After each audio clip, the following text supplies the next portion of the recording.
BSNL speed పెంచింది. తన కస్టమర్ల కోసం అతి చౌకైన ప్లాన్లను అందుబాటులోకి తీసుకొచ్చింది. కేవలం 1198 రూపాయలకే 365 రోజుల వ్యాలిడిటీతో సేవలు అందిస్తుంది. ఈ ప్లాన్ లో ప్రతి నెల 300 నిమిషాల ఫ్రీ కాల్స్, దేశవ్యాప్తంగా ఫ్రీ రోమింగ్, ప్రతి నెల 3 GB డేటా, ప్రతి నెల 30 SMS అందుబాటులో ఉంటాయి. సాధారణ ప్లాన్ తో కేవలం ఇన్కమింగ్ మాత్రమే కోరుకునే వాళ్లకు ఈ ప్లాన్ అత్యంత ఉపయుక్తం కానుంది.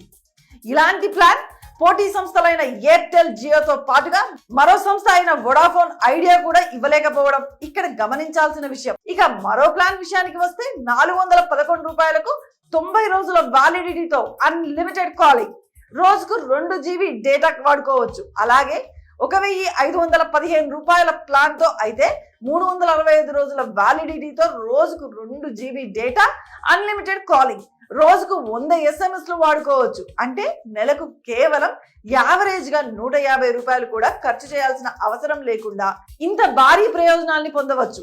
ఇది గమనిస్తున్న వాళ్ళంతా బిఎస్ఎన్ఎల్ కు తమ నెంబర్ ను పోర్ట్ చేసుకునేందుకు ఆరాటపడుతున్నారు. ఈ మధ్య 2 సిమ్ కార్డులు వాడుతున్న వాళ్ళంతా అందులో ఒక నెంబర్ ను ఖచ్చితంగా బిఎస్ఎన్ఎల్ ని ఉంచుకునేలా జాగ్రత్త పడతామంటున్నారు. ఖర్చును తగ్గించుకుంటామంటున్నారు. త్వరలో తన 5G నెట్వర్క్ ను మరింత పెంచుకొని దేశవ్యాప్తంగా సేవలు అందించేందుకు బిఎస్ఎన్ఎల్ ప్లాన్ చేస్తున్న పరిస్థితుల్లో మరింత మంది యూజర్లు ఈ సంస్థ వైపు మొగ్గు చూపే అవకాశం ఉందని మార్కెట్ వర్గాలు అంచనా వేస్తున్నాయి.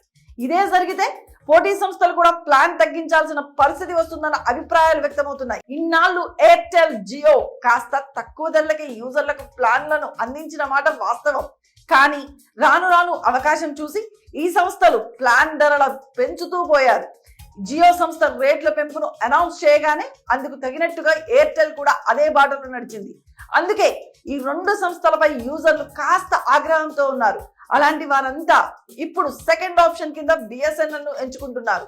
అవసరమైతే ఆ 2 నెట్వర్క్లను పూర్తిగా పక్కన పెట్టి మరి బిఎస్ఎన్ఎల్ సిమ్ కార్డుతోనే తమ పనులన్నీ చేసుకునేందుకు ఆరాటపడుతున్నారు.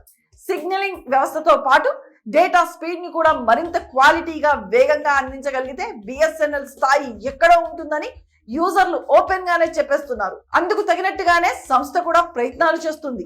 దేశవ్యాప్తంగా 5G సేవలు అందించే దిశగా అడుగులు వేస్తుంది. ఈ ప్రయత్నం పూర్తయితే ఎయిర్టెల్, జియో సంస్థల ప్లాన్ ధరలు తగ్గించడమో, లేదంటే డొకోమో, యూనినార్, ఎయిర్సెల్ మాదిరిగా తమ వ్యాపారాలు మూసుకుపోవడమో ఖాయమని జనాలు అభిప్రాయపడుతున్నారు.